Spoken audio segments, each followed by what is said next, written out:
देवराज news, जनतेचा आवाज जनतेसाठी।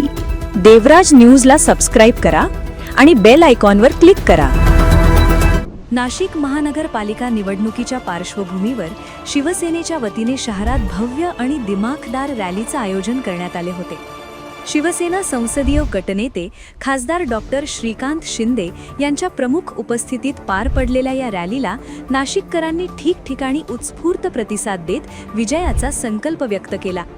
श्री काळाराम मंदिर येथे विधिवत पूजेनंतर हिरावाडी ते टाकळीपर्यंत रॅलीचा मार्गक्रमण झाले।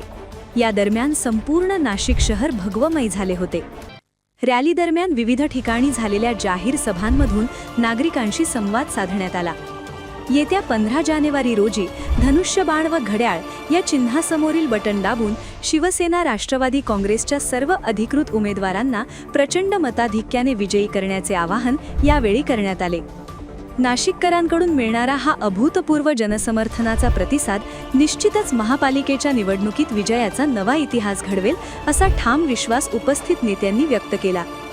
या रॅलीला शिवसेना सचिव भाऊसाहेब चौधरी, मंत्री दादा भुसे, आमदार सुहास कांदे, माजी खासदार हेमंत गोडसे, उपनेते विजयआप्पा करंजकर यांच्यासह स्थानिक पदाधिकारी, कार्यकर्ते आणि शिवसेना राष्ट्रवादी काँग्रेसचे सर्व अधिकृत उमेदवार मोठ्या संख्येने उपस्थित होते। रॅलीमुळे संपूर्ण शहरात उत्साहाचे वातावरण निर्माण झाले होते।